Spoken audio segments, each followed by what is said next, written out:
కొంతమంది పిల్లలు పైకి స్టేజ్ మీదకి నా దగ్గరికి వస్తే కార్యక్రమం స్టార్ట్ చేద్దాం. నేను మిమ్మల్ని కొన్ని ప్రశ్నలు అడగబోతున్నా. ఇక్కడికి వచ్చినాక ఏం ప్రశ్నలు అడుగుతారో మీకు తెలియదు. రేపు పొద్దున పరీక్షలు రాస్తారు, మీకు ముందుగా ప్రశ్నలు ఏంటో చెప్పరు, అయినా పోయి రాస్తారు. ఓకే, పరీక్షలన్నీ పూర్తయిన తర్వాత మీ జీవితాల్లో మీరు ఉద్యోగాలు చేయడానికి వెళ్ళినప్పుడు ఇంటర్వ్యూలు పెడతారు. ఇంటర్వ్యూలో ఏం ప్రశ్నలు అడగబోతున్నారో ముందుగా చెప్పరు, కానీ ఇంటర్వ్యూలు మీరు ఫేస్ చేస్తారు. మరి పరీక్షలు ఫేస్ చేయడానికి సిద్ధమైనాక, ఇంటర్వ్యూలు ఫేస్ చేయడానికి సిద్ధమైనాక నేను ప్రశ్నలు ఏంటో చెప్పను అంటున్నా, అయినా ఫేస్ చేయడానికి మీరు ఎందుకు వెనకాడుతున్నారు? కమాన్ రండి, పైకి రండి. కొంతమంది కమాన్ కమాన్ ప్లీజ్ కమాన్. 10-15 మంది రావచ్చు. Please come here. మీ పేరు చెప్పు. From 6th class ZPHS Nehru. I am V. Monica Nagastri from ZPHS Nehru. Right. I am Shreyans Karthik from Takshila Public School. I am Shreya from Takshila Public School. Myself Jay Randeja from ZPHS Mirkanpet. I am Sai Purnima from ZPHS Mirkanpet. I am Kaustuv from Noble Degree College, Dilshna. I am Harika from LPT Nagastri. I am Hanipriya from Satyasai Vidyankit. Come on please, come on. Your name? నిలబడండి, నాతో పాటు నిలబడండి. I am Ashwini from Noble Degree College, Richmond. I am Advika Sai from Oxford International School. Come on. I am Sandeep from Noble Degree College. P. Amarinder from ITI Government Shamil. Right. I am Vishal from Goud ITI Shamil. P. Teja, Shamirpet ITI College. Myself Ujjwal from Sekar Vidyal High School. Myself Kalyan from Noble Degree College.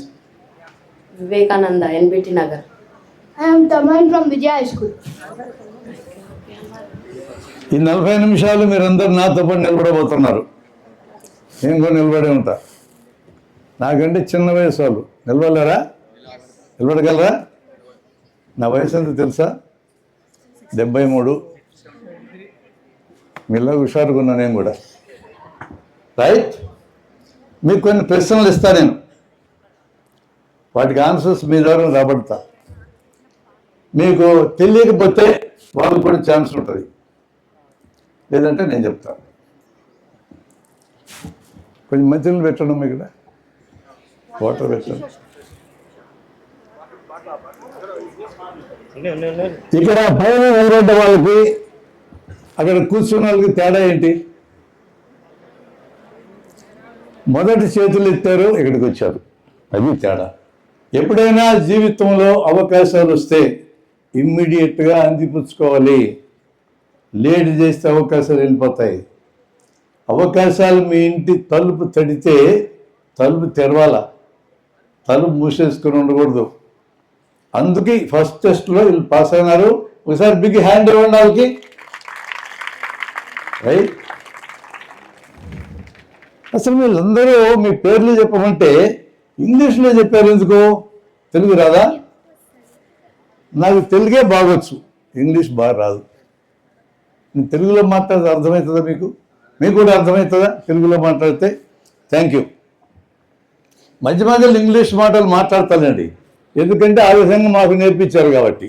అంత పూర్తిగా తెలుగు నేర్పల మాకు. Job అది. టీచర్ల యొక్క గొప్పతనం ఒక చిన్న సంఘటన చెప్పి నేను నా క్లాస్ మొదలెడతా.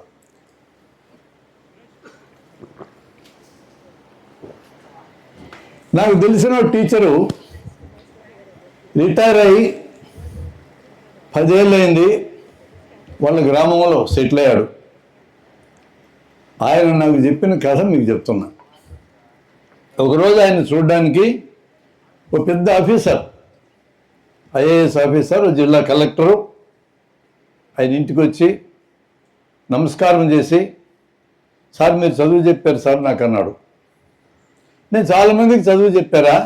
గుర్తులేదు నాయన అన్నాడు ఆయన. కాదు సార్, ప్రత్యేకమైన సందర్భం ఒకటి జరిగింది నేను చదువుకునేటప్పుడు, అందుకని నేను మర్చిపోలే ఆ సంఘటనని, చాలా గొప్ప సంఘటన అన్నాడు. ఏంటనైనా గుర్తులేదు, ఒకసారి చెప్పన్నాడు. ఒకరోజు మా క్లాసులో ఒక అబ్బాయి చేతికి వాచ్ పెట్టుకుని వచ్చాడు.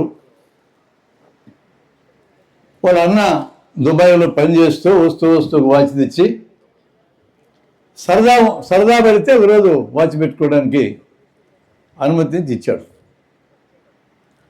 మధ్యాహ్నం భోజనం టైం, ఆ వాచ్ తీసి పుస్తకాల సంచి మీద పెట్టి చేతులు కట్టుకొని భోజనానికి వెళ్ళాడు. తిరిగి వచ్చేటప్పటికి వాచ్ లేదు, వాచ్ పోయింది. ఎవరు తీసుంటారు? ఎవరెవరు తీసుంటారు కదా, ఎవరెవరు తీసుంటారు. ఆ క్లాసులోనే ఎవరో ఒక అబ్బాయి తీసున్నాడు లేదా అమ్మాయి తీసున్నాడని గుర్తించాడు ఆయన.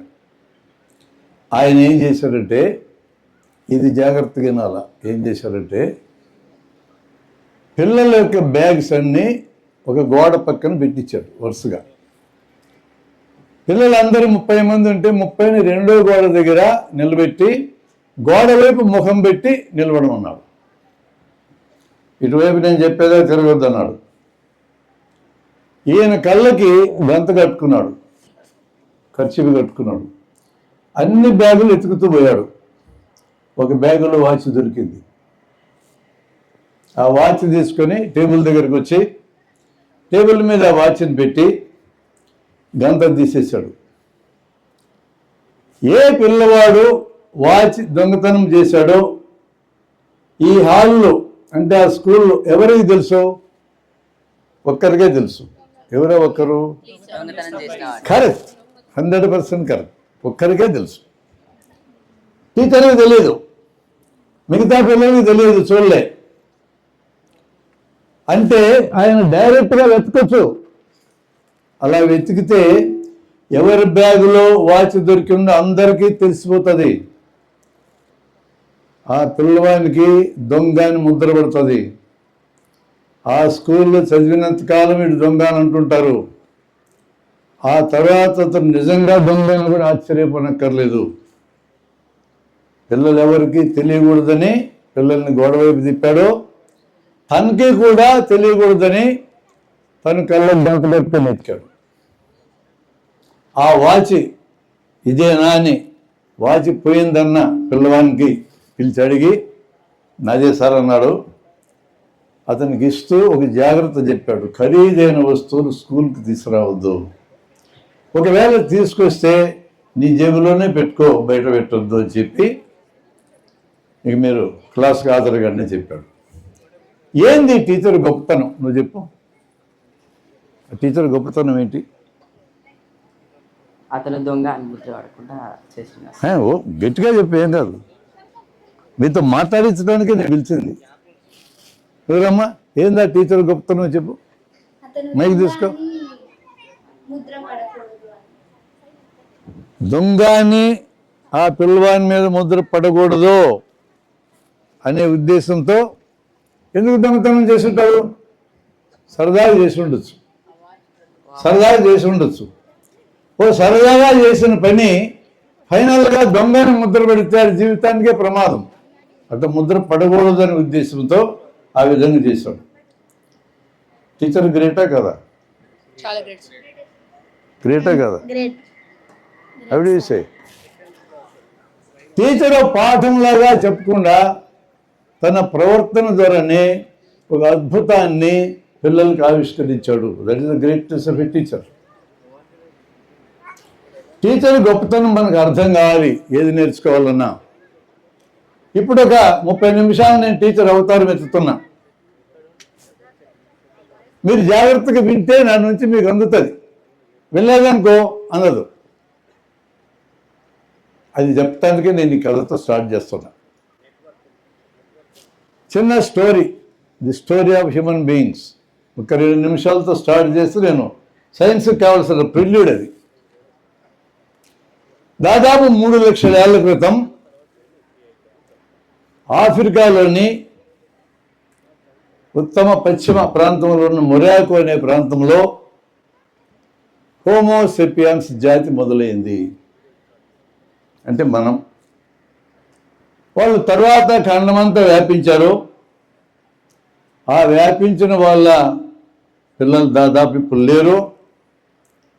తూర్పు వైపు ప్రయాణం చేసిన ఒక గుంపులోంచి దాదాపు 2000 మంది ఎర్ర సముద్రం దాటి అరేబియాలోకి వచ్చారు. ఈరోజు ప్రపంచంలో 800 కోట్ల మందిమి వాళ్ళ పిల్లలమే. 800 కోట్ల జనాభా. ఇప్పుడు ఆ 2000 మంది పిల్లలమే మనము. రక్షణ కోసమో తిండి కోసమో వలసలు పోయినారు. అలా మొట్టమొదటి వలస సముద్రం వెంటనే నడుస్తూ నడుస్తూ నడుస్తూ నడుస్తూ వచ్చి దక్షిణ భారతదేశానికి వచ్చింది. వాళ్ళ పిల్లలు కూడా ఎవరు లేరు ఇప్పుడు. వీళ్ళు ఇక్కడి నుంచి అండమాన్ దీవులకు వెళ్ళిన ఒక చిన్న గుంపు మాత్రమే ఆ మొట్టమొదటి వలస పిల్లలు ఇంకా మిగిలి ఉన్నారు. 30-40 మంది మిగిలి ఉన్నారు. మొదటి వలస. రెండవ వలస అలా అరేబియాలో ఉత్తరంగా వెళ్ళి ఒక గ్రూపు పాకిస్తాన్ ఇండియా బార్డర్కి వచ్చింది. ఇప్పుడు పాకిస్తాన్ ఇండియా బార్డర్కి వాళ్ళు నిర్మించిందే ది ఫేమస్ హరప్పన్ సివిలైజేషన్. ఒక గుంపు పశ్చిమానికి వెళ్ళి మెసొపొటేమియా ప్రాంతం వెళ్ళింది. వాళ్ళు మెసొపొటేమియా నాగరికతను నిర్మించారు. ఇంకో గుంపు ఇంకా పైకి వెళ్ళి సైబీరియా ఏరియాకి వెళ్ళిపోయి అక్కడ రకరకాల జనాలతో కలిసిపోయి చివరికి ఆ పర్వతాలు తిరుగుతుకు మరలా కిందకు వచ్చి ఈ హరప్ప వాళ్ళతో కలిసిపోయింది. ఆ సైబీరియా నుంచి వచ్చినటువంటి వాళ్ళు హరప్పా నాగరికత వాళ్ళు వచ్చే టైంకి క్షీణ దశలో ఉన్నది. కొంతమందిని చంపారు, కొంతమందిని కలుపుకున్నారు, కొంతమంది వాళ్ళ దెబ్బకి పారిపోయి కిందకు వచ్చారు, దక్షిణానికి వచ్చారు. ఆ దక్షిణానికి పారిపోయి వచ్చిన వాళ్ళకి మొదటి వలసలో మన దేశానికి వచ్చిన వాళ్ళకి పుట్టిన వాళ్ళే ద్రవిడులు. తమిళనాడు, కేరళ ఇక్కడ ఉన్న వాళ్ళందరూ ఇప్పుడు ద్రవిడులని పిలుస్తున్నాం. వీళ్ళు ఈ 2 జాతులు కలిసి పుట్టినోళ్ళు. ఆ వచ్చినటువంటి వాళ్ళు హరప్పా నాగరికతలో శిథిలమైన నాగరికతలో మిగిలిపోయిన వాళ్ళతో కలిసి తయారైన వాళ్ళే ఉత్తర భారతదేశంలో జన్మంతా. ఆ ఉత్తర భారతదేశంలో తయారైన వాళ్ళకి ఈ ద్రవిడులకి పుట్టిన వాళ్ళమే ఈ ఒరిస్సా, ఆంధ్ర, తెలంగాణ ప్రాంతం వాళ్ళందరూ. ఇంకొక వలస పైకి సైబీరియా పైకి వెళ్ళిపోయి చైనా గుండా తిరిగి వచ్చి ఈశాన్య భారతంలోకి వచ్చింది. మీరు కావాలంటే పోలికలు చూడొచ్చు. ఆఫ్రికాలో ఉండే నేటివ్ల పోలికలు తమిళనాడు, కేరళలో కనపడతాయి. సైబీరియా నుంచి హరప్పా నాగరికత్వాలతో కలిసిపోయి ఉత్తర భారతదేశం వచ్చిన వాళ్ళ పోలికలు యూరోప్ వాళ్ళతో పోలికలు ఉంటాయి. సైబీరియా పైనుంచి తిరిగి ఈశాన్య భారతం వచ్చిన వాళ్ళకి చైనా వాళ్ళ పోలికలు ఉంటాయి. ఇప్పుడు మనకి బ్రౌన్ కలర్, మనం పైన ఉండే ఉత్తర భారతదేశం వాళ్ళకి ద్రవిడులకు పుట్టిన వాళ్ళం. సారాంశం ఏంటంటే మిత్రులారా, ఆ సారాంశం మనకి ఇంపార్టెంట్. ప్యూర్ జాతి, ప్యూర్ మతము, ప్యూర్ కులము ఈ భూమి మీద లేదు. ఒక్కసారి దానవేరు సూరకర్ణ వినండి సినిమా. అందరం సంకరంగాల మీద ఉన్నారు. రామారావు, దుర్యోధనుడు, అందరం సంకరంగాలం అంటే తిట్టు కాదు అది. అట్లా కలిసిపోయింది మానవ జాతి ప్రపంచంలో. 800 కోట్ల మంది. ప్యూర్ జాతి లేదు, ప్యూర్ మతము లేదు, ప్యూర్ కులము లేదు, ప్యూర్ భాష మాట్లాడేటం లేదు. కొన్ని వేల భాషలు. మానవ నాగరికతలో ఈ కలిసిపోవడం అత్యంత ముఖ్యమైనది. అలా కలిసిపోయినందుకే ఈ మాత్రం ఇంతకాలం అన్న బతుకున్నాం. లోపలే వివాహాలు జరిగినాయి. 2000 ఏళ్ళు ఉత్తర భారతదేశంలో ఉన్న జీన్స్ మిక్స్ కాకపోవడానికి కారణం మన భారతదేశంలో తయారైన కుల వ్యవస్థ వలన, కులానికి వెలుపలేని పెళ్లిళ్ళు చేసుకోకుండా ఉన్నందువలన ఆ జీన్స్ మిక్స్ కాల. జీన్స్ మిక్స్ కాకపోతే తర్వాత పుట్టే సంతానం డార్వినియన్ థియరీ ప్రకారం బలహీనమైన వాళ్ళు పుడతారు. అందుకనే మేము వైద్యంలో ఏం చెప్తామంటే పుట్టుకతో వచ్చే రోగాలకి ఒక ముఖ్యమైన కారణం మేనరికాలని చెప్తాం. అది ప్రూవ్డ్ అది. మేనరికాలంటే అక్కడక్కడే పెళ్లిళ్ళు చేసుకోవడమే. మానవ జాతి ఇంతకాలం జీవించడానికి మూల కారణం మిక్స్ కావడమే. దాన్ని మీరు సంకరం అని పిలిస్తే అది తిట్టు కాదు, అది వరము. అది మానవ జాతి చరిత్ర. అద్భుతమైన పుస్తకాలు వచ్చినాయి వీటి మీద. తెలుగులో 3 పుస్తకాలు ఉన్నాయి. మీకు ఇంట్రెస్ట్ ఉండి చదవండి. టోనీ జోసెఫ్ రాసిన తొలి భారతీయులు అనే పుస్తకం ఉంది. ఈ మధ్యనే కల్లూరి భాస్కరం గారు రాసినటువంటి ఇవి మన మూలాలన్న పుస్తకం ఉంది. మరలా విజయ్ కుమార్ గారు రాసిన మన మూలాలని ఇంకో బుక్ ఉంది. 3 పుస్తకాలు తెలుగులో వచ్చినాయి. మన చరిత్ర మనకు తెలియాలి. From where we came and how we came here, అది మనకు తెలియాలి. ఇది హ్యూమన్ ఆంథ్రోపాలజీకి సంబంధించిన అద్భుతమైన పరిశోధన. గత 20 ఏళ్లలో జీన్ టెక్నాలజీ, జీన్లోంచి ఎట్లా మన పరిణామం చెందినాం కనుక్కునే ఆ విషయాలు అద్భుతంగా అభివృద్ధి అయినాయి. గొప్ప గొప్ప ఎవిడెన్సెస్ ఇచ్చున్నాయి. Carbon dating, gene analysis, paleontological evidences, వాతావరణ మార్పులకు సంబంధించిన ఎవిడెన్సెస్, ఈ 4 రకాల ఎవిడెన్సెస్ మానవ జాతి పరిణామాన్ని పూర్తిగా ఈరోజు ఆవిష్కరించినాయి. ఇది చాలా ముఖ్యం మనకి.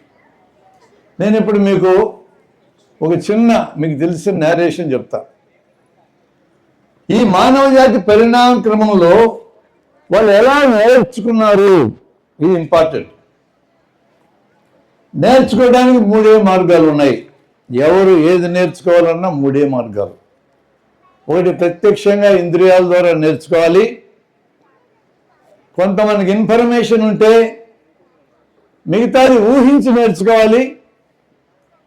3వది భాష ద్వారా నేర్చుకోవాలి. భాష చాలా రకాలు.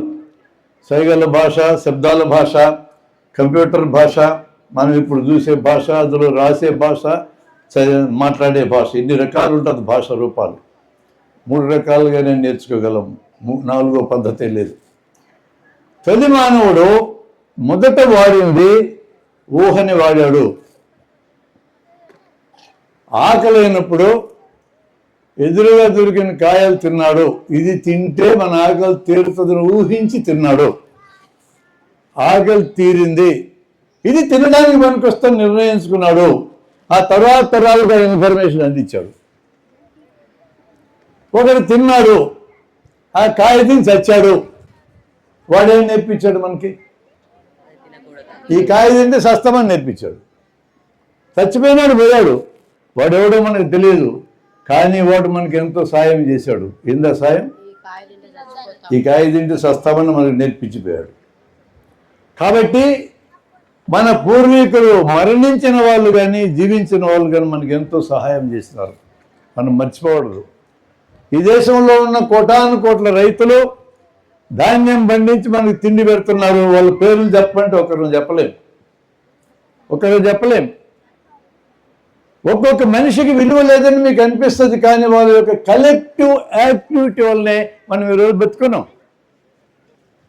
చదివినా రిమెంబర్ దెమ్, గుర్తుంచుకోవాలన్నా లేదా? ఈరోజు నీ చొక్కా నువ్వు కనిపెట్టలా, నీ వాచ్ నువ్వు కనిపెట్టలా, ఈ మైక్ నే కనిపెట్టలా, మీ జేబులో సెల్ ఫోన్ నువ్వు కనిపెట్టలా, మీ చెప్పులు మీరు కనిపెట్టలా. ఒక్కటి లేదు మనం కనిపెట్టినవి. ఎవరెవరో కనిపెట్టారు, మనకి ఇచ్చినారు. వాళ్ళందరి యొక్క హ్యూజ్ కంట్రిబ్యూషన్ వల్ల మనం ఈరోజు బతుకున్నాం. Let us not forget them. That is the human history. అలా ఊహ ద్వారా ఏది తినొచ్చు, ఏది తినకూడదు, ఏది మందుగా ఉపయోగపడుతుంది, ఏది ప్రమాదం తెచ్చిపెడుతుందని ఈ డేటా మనకి ఇచ్చిన వాళ్ళలో మొదటి గ్రూపు అడవుల్లో జీవించే ఆదివాసులు. వాళ్ళకి ఎంత రెస్పెక్ట్ ఇస్తున్నాం మనం? ఆదివాసులు వాళ్ళ ఏరియాలో కూడా ఉండనీయకుండా చేస్తున్నప్పుడు మనం మైదానాల నుంచి మనం భూములు ఆక్రమిస్తూ ఉన్నాం. న్యాయంగా చేయకూడదు. వాళ్ళు ఇంత పెద్ద కాంట్రిబ్యూషన్ మానవ జాతికి చేశారు అన్నట్టు బతకనివ్వండి. బోల్డంత సైన్స్ నాకు తెలుసు, నా వల్లనే ప్రపంచం బతుకుద్ది అనుకుంటాం. కాదు, వాళ్ళందరి వలన కూడా బతుకుతున్నాం మనం. This is the contribution of them to the society. ఊహ ద్వారా తెలుసుకుంటాం. కొంత డేటా మనకు ఉంటే ఇంకొంత ఊహిస్తాం. ఆ కొండ మీద పొగ వస్తుంది, అక్కడ నిప్పు ఉంటుందని ఊహిస్తాం.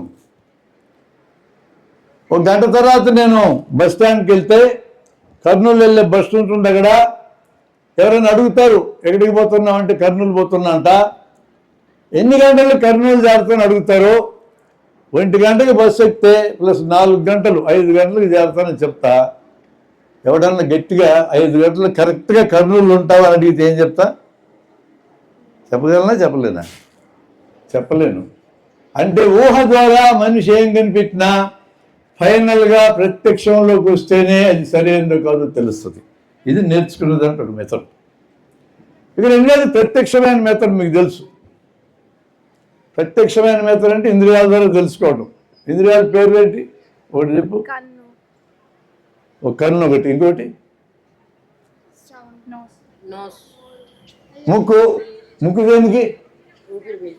ముక్కు వాసన చూడడానికి. ఊపిరి పీల్చుకునే పని కూడా చేస్తుంది, అది అదన పని, వాసన చూడడం. కన్ను చూడడానికి. చెవు, నాలుక రుచి చూడడానికి. తినడానికి నోరుంది, నాలుక కూడా తోడ్పడుతుంది. నేను ఇంద్రియాల గురించి మాట్లాడుతున్నాను కాబట్టి ఇంద్రియాలు చేసే పనులు మీరు చెప్పాలి నాకు. కన్ను చూడడానికి, చెవు వినడానికి, నాలుక రుచి చూడడానికి, ముక్కు వాసన చూడడానికి, రుచి చూడడానికి, వాసన చూడడానికి, కన్ను చూడడానికి కామన్ పాయింట్. ఇంద్రియాలు చేసే పనుల్ని చూడడం అని పిలుస్తాం. 5 ఇంద్రియాలు ముఖ్యమైనవి. చర్మం, స్పర్శ, ఉష్ణము, వేడి, చల్లదనం, నొప్పి, ఒత్తిడి, ఈ చెప్పడానికి. ఈ 5 ఇంద్రియాలు మన శరీరంలో భాగాలు. మన చుట్టూ ఉండే వాస్తవంతో సంబంధంలోకి వచ్చినప్పుడు మెదడు దాన్ని గ్రహిస్తుంది. తెలిసేది ఇక్కడ. మెదడు ఏదైతే గ్రహించిందో దాన్ని జ్ఞానం అని పిలుస్తాం. Knowledge comes from reality through ఇంద్రియాలు. 5 ఇంద్రియాలు. ఇంద్రియాలు మధ్యలో ఉంటాయి. వాస్తవం ఉంటుంది, ఇంద్రియాలు ఉంటాయి, మెదడు ఉంటుంది. మెదడు గ్రహిస్తుంది ఇంద్రియాల ద్వారా. ఎక్కడి నుంచి అంటే వాస్తవంలోంచి. ఇది ఒక సీక్వెన్స్. ఈ సీక్వెన్స్ అందరికీ ఇలానే ఉంటుంది. నిప్పు కాలుతుందని నీకు ఎడ తెలుసు? కాలుతుందని ఎడ తెలుసు? ఏలు పెట్టావు ఎప్పుడన్నా నిప్పులు? ఎట్లా? నిప్పు కాలుతుందని ఏలు పెడితేనే తెలుస్తుంది. ఒక పిల్లవాడు ఆడుకుంటూ వాళ్ళ అమ్మ దగ్గరికి వెళ్ళాడు. ఆమె వంట చేస్తుంది పొయ్యి దగ్గర. ఇదేందమ్మా అన్నాడు. పొయ్యి అన్నది ఆమె. పొయ్యి అంటే ఏంది? వండుతుంది కదా అన్నది. మంట అంటే ఏంది? ఇట్లా అడుగుతారు పిల్లలు. మీ చిన్నప్పటి నుంచి ఇట్లా అడిగారు కదా. పెద్ద అయినాకనే కదా మిమ్మల్ని అడగనీకి ఆపింది మేమంతా. ఏమన్నా నేను ఇప్పుడు? పెద్ద అయినాకనే కదా మిమ్మల్ని అంతా మాట్లాడేకి ఆపాము మేము. చిన్నప్పుడు బాగానే అడిగారు కదా. మేము ఆపిన దాన్ని మా టీచర్లు కంటిన్యూ చేస్తున్నారు కదా. స్టాండప్ ఆఫ్ ద బెంచ్ అని. ఏమడిగినా కూడా వినిపించుకోకుండా. అడగడం మర్చిపోకండి. అడగడం మీద కథ చెప్తాను నేను. నా కొడుకు కథేది. ఈ ఊళ్ళోనే ఉంటాడు అమరని. నేను ఒకసారి జూనియర్ కాలేజీకి వెళ్ళా క్లాస్ చెప్పడానికి ఇలాంటి పిల్లలకి. మీరు అమరు నాన్న కదా అన్నారు టీచర్ నన్ను, ఒక లెక్చరర్. అదేంటా నేను కర్నూలు అందరికీ తెలుసు. నీ కొడుకు కదా అమరు అనాలి, నువ్వు అమరు తండ్రి అంటున్నావు ఏందన్నా? నేను నన్ను అట్లా గుర్తిస్తున్నావు ఏందన్నా? వాడు మామూలు స్టూడెంట్ కాదు సార్. వాడు ఇంటర్మీడియట్లో మా తలకాయ తిన్నాడు సార్ అని చెప్పాడు. ఏం చేసినాడు? ఏం తప్పు చేసినాడా అన్న. తప్పు కాదు సార్, ప్రతిరోజు చదువుకొని వస్తాడు, కొత్త ప్రశ్నలు అడుగుతాడు, మా సాగుకు తెస్తాడు. వాడు ప్రశ్నలు అడుగుతాడు, భయం వేసి మేము ముందు చదువుకొని వస్తాం. అట్లా నేను గొప్ప కెమిస్ట్రీ లెక్చరర్ కావడానికి వాడు సహాయపడ్డాడు అన్నాడు. ప్రశ్నించే పిల్లలు అధ్యాపకులకు సహాయపడతారా లేదా? ఏమర్థమైంది మీకు? సహాయపడతారు. ఆ సార్ వాళ్ళు చాలా మంది కూర్చొని చెప్పండి ఆ సంగతి. ప్రశ్నించే పిల్లలు టీచర్లు గొప్పవాళ్ళు కావడానికి తోడ్పడతారు. ప్రశ్నించే పిల్లలు తల్లిదండ్రులు గొప్పవాళ్ళు కావడానికి తోడ్పడతారు. ప్రశ్న ప్రగతికి మూలము. ఇందాక నేను చెప్పిన సకల వస్తువులు ప్రశ్నలోంచే పుట్టినాయి. సైన్స్ మొత్తం ఈ ప్రపంచంలో ప్రశ్నలోంచే స్టార్ట్ అయింది. ప్రశ్నని దయచేసి సంపొద్దండి. వాళ్ళు అడుగుతారు, జవాబులు చెప్పండి తెలిస్తే. తెలియకపోతే నోరు మూసుకొని నాకు తెలియదని చెప్పండి, ఏం తప్పులేదు. అన్నీ తెలియాలనే ఉండేది ఈ భూమి మీద. నాకు కూడా బోర్డు తెలియదు. వైద్యం కూడా కొంచెం తెలుసు, చాలా తెలియదు నాకు. మీకంటే కొంచెం ఎక్కువ తెలుసు అంతే. మిగతా ఏ రంగాలు నాకు పూర్తిగా పరిచయం లేదు. నేనే సిగ్గుపట్టలేదు చెప్పడానికి. మా టీచర్లు, మాకు చదువు చెప్పిన టీచర్లు మా హాస్పిటల్లో పనిచేసే వార్డు బాయ్ కంటే బాగా ఇంజక్షన్లు వేయలేరు. మీకు ఆ సంగతి తెలియదు. ప్రొఫెసర్తో ఇంజక్షన్ వేయించుకోవాలంటే నీ పని కథమే. 10 సార్లు పొడుస్తారు ఆయన. వార్డు బాయ్ లట్టెక్కని పెట్టి వెళ్ళిపోతాడు. వాడికి ఎక్కువ తెలుసు ఈయనకంటే ఆ విషయం. తెలిసిన వాళ్ళు చాలా ఉంటారు. కాబట్టి తల్లిదండ్రులకు కానీ టీచర్లకు కానీ తెలియకపోతే నేరం కాదు. దయచేసి గమనించండి. పిల్లల్ని ప్రశ్నలు ఆపవద్దు. 3 ఏళ్ల దాకా బాగానే ప్రశ్నలు వేశారు మీరు అందరూ కూడా. బడికి వెళ్ళడం మొదలెట్టినాక ప్రశ్నించడం తగ్గిపోయింది. మీరు ఎప్పుడు ప్రశ్నలేనా అని అన్నారేంది మీ అమ్మ నాన్నలు? ఎప్పుడు ప్రశ్నలు వేసినారు మీరు? ఎప్పుడు ఆటలేనా అని తిట్టారే. మీరు ఎప్పుడు ఆటలాడినారు? ఎప్పుడు ఆడలేదు కదా. ఎప్పుడు పుస్తకం ముందర వేసుకుని చదివారు కదా. మీ మనసుల్లో కష్టపడకుండా, శారీరక శ్రమ చేయకుండా సంపాదించడమే గొప్ప కార్యక్రమం అనేది మనసులో ముద్రించినాం మేము. శారీరక శ్రమ లేకపోతే శరీరం ఆరోగ్యంగా ఉండదు, రోగాలు వస్తాయి. 100 ఏళ్ళు బతకాల్సిన మీరు 70 ఏళ్ళకి లేచిపోతారు. మీరు ఎక్కువ కాలం బతకాలని మా కోరిక. మీ శరీరాలకి పని ఉండాలి, తలకాయకి పని ఉండాలి. తలకాయకి పని అంటే సృజనాత్మకత, క్రియేటివిటీ ఉండాలి. క్రియేటివిటీ లేకపోతే తల పని చేయదు. దురదృష్టం ఏంటంటే, అది చెప్పిన నెక్స్ట్ పాయింట్కి వెళ్తా. సివి రామన్ గారి తర్వాత ఇక్కడ నివసిస్తున్న సైంటిస్టుల్లో,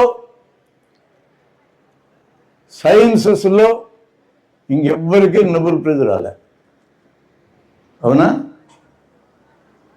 ఎన్నేళ్ళైంది రామన్ నోబెల్ ప్రైజ్ తెచ్చి? ఇంకొన్నాళ్ళు పోతే శతాబ్దం అయిపోద్ది.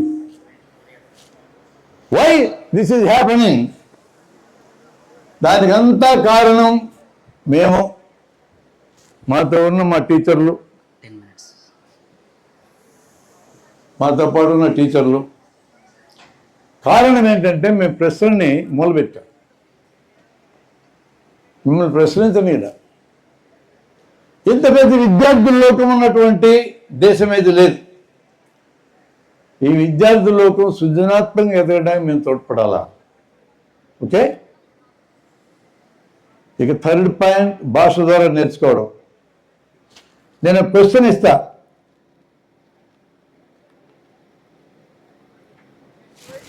ఈ గ్రూప్ ఇది చూడండి, ఒక 4-5.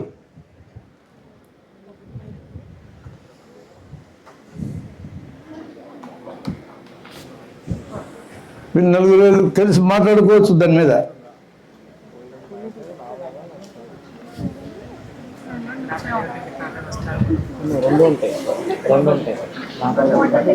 మీరు ఎవరు రెడీ అయితే వాళ్ళతో నేను మాట్లాడిస్తా.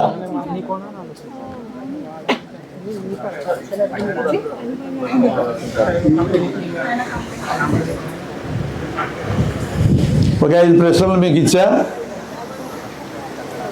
ఎవరి ముందు రెడీ అవుతారు మాట్లాడడానికి? నేను మీకు ఇచ్చిన ప్రశ్నలు భాష ద్వారా ఇచ్చా. భాష అది. భాష 2 రకాలు, మాట్లాడే భాష, రాసే భాష.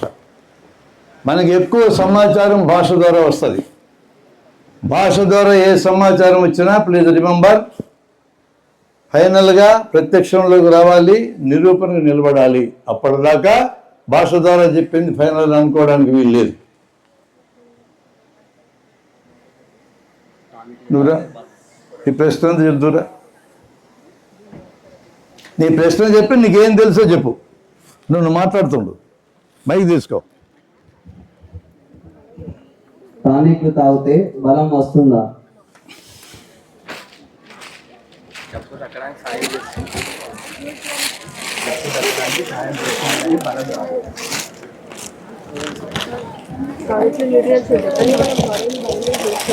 Okay, what is your answer for that?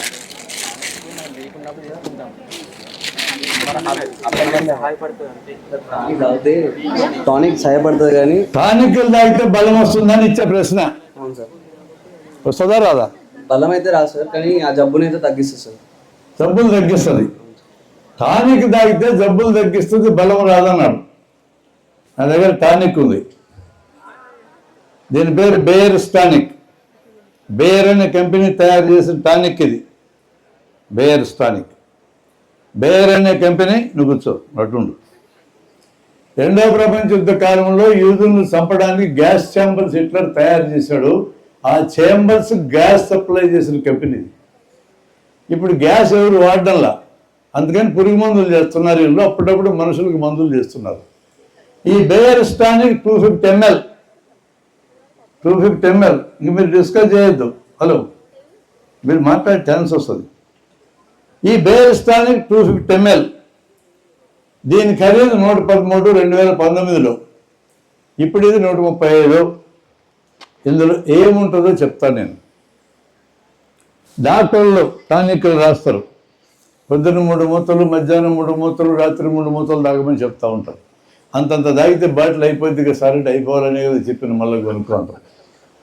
అందుకంటే ఏం చెప్తారు డాక్టర్లు? ఒకవేళ డాక్టర్ రాయకపోతే మీరే అడిగి టానిక్ రాయిస్తారు అడుగుతారు మీరు. ఈ 250 mlలో 10% ఆల్కహాల్ ఉంటుంది. ఆల్కహాల్ అంటే సారాయి, మద్యం. మద్యం దేనికి పనికి వస్తుంది? లివర్ పాడవుతుంది, గుండె పాడవుతుంది, నరాలు పాడవుతాయి, పేగులు పాడవుతాయి, డాక్టర్లకి పూర్తి పని దొరుకుతుంది, ఫుల్ డబ్బులు వస్తాయి డాక్టర్లకి. మీరు తాగితే ఏమొస్తుంది? ఆల్కహాల్ అనే ప్రమాదకరమైన పదార్థం ఈ టానిక్లో ఉంది. ఇందులో ఈ బాటిల్ మొత్తంలో కలిపి 250 mlలో 5 గ్రాముల లివర్ ముక్క ఉంది. 5 గ్రాముల లివర్ ముక్క 3 రూపాయలు, 10% ఆల్కహాల్ 3 రూపాయలు, అంతా కలిపితే 6 రూపాయలు తింటుంది. నీకు అమ్మేదంతా దాన్ని ఎత్తునెత్తుందో చూడు, 113 రూపాయలు అమ్ముతారు.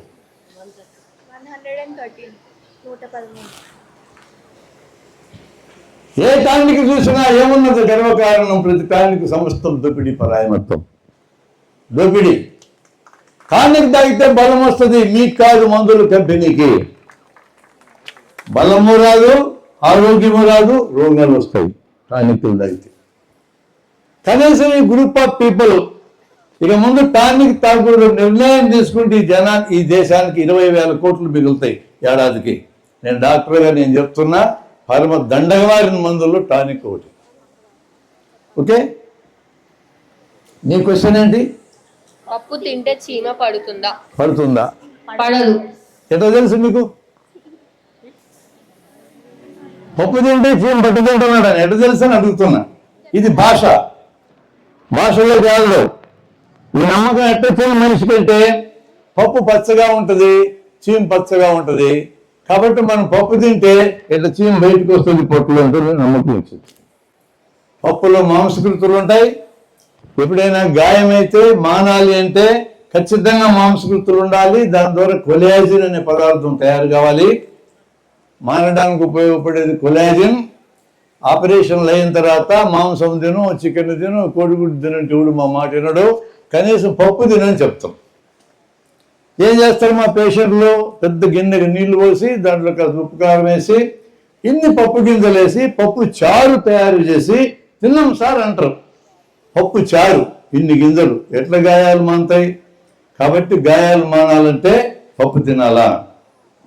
ఇది భాష ద్వారా మనకు వచ్చింది. ఎక్కడ తెలియంది మనకి? ప్రాక్టీస్లో తెలియంది, ఆచరణలో తెలియంది. నువ్వు చెప్పు, నీ ప్రశ్న ఏంటి? చదువు. కూల్ డ్రింక్లు తాగితే లాభాలు ఉన్నాయా నష్టాలు ఉన్నాయా?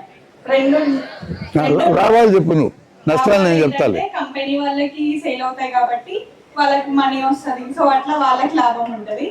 నష్టాలు ఏంటంటే మనం తాగడం వల్ల మనం హెల్త్ బాగోకపోవడం అట్లాంటివి.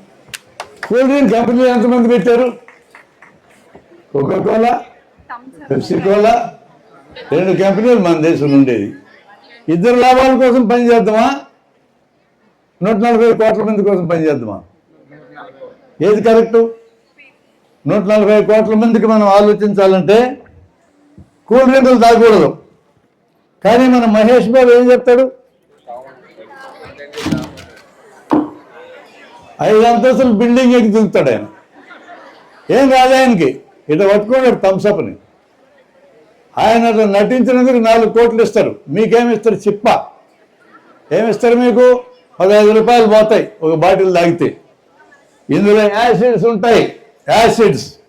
ఈ యాసిడ్స్ మూత్రపిండాలు పాడైతే, క్లోమం పాడైతే, స్టమక్ పాడైతే. ఇది 15 రూపాయలకి అమ్ముతారు ఈ బాటిల్ని. ఇందులో ఉండే సరుకు ఒక్క రూపాయే.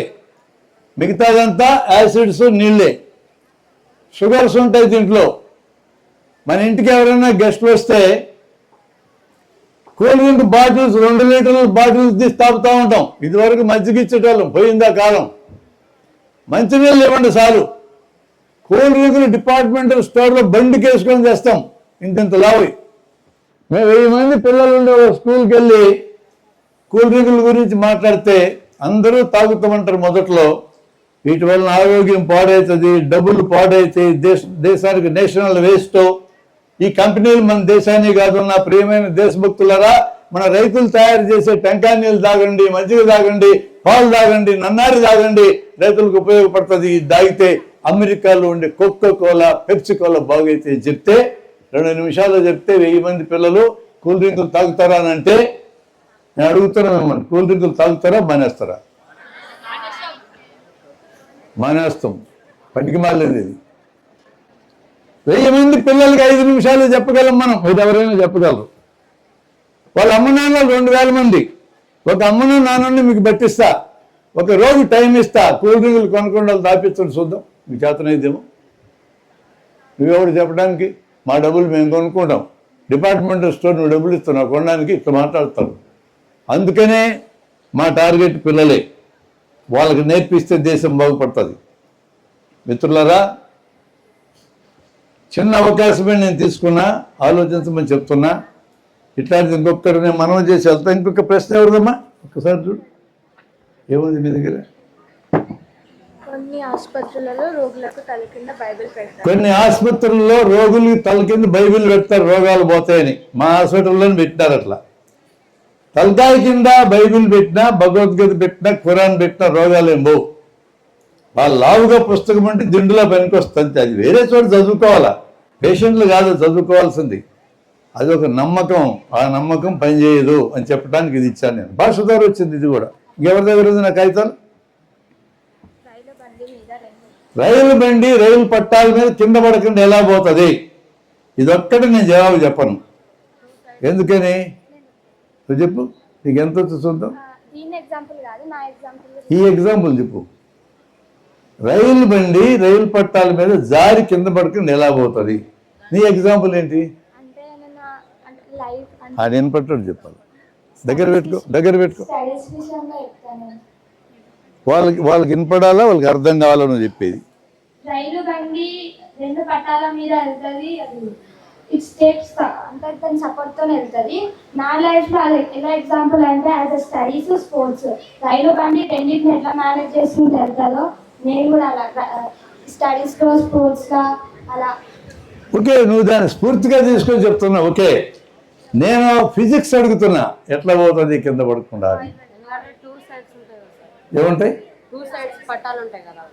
పట్టాల మీద కింద దారి ఎందుకు పడదంటున్నా?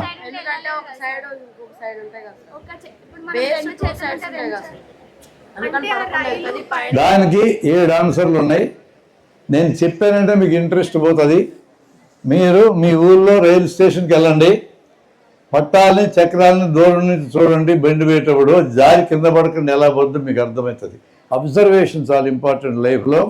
సైన్స్ అనేది పెరిగేది అబ్జర్వేషన్ దగ్గర స్టార్ట్ అవుతుంది. అబ్జర్వేషన్లోంచి పరికల్పన, పరికల్పన నుంచి ప్రయోగం, ప్రయోగం ద్వారా ప్రూవ్ అయినటువంటిది జన్మలోకి వస్తుంది. అప్పుడు దాకా జన్మలోకి రాదు అది. అటు రావాలంటే మీ అబ్జర్వేషన్ పెరగాలి. నీ క్వశ్చన్ మీకు వేసి వదిలేసా, నేను ఇక్కడ ఆపేస్తా. Thank you very much for giving nice company to me.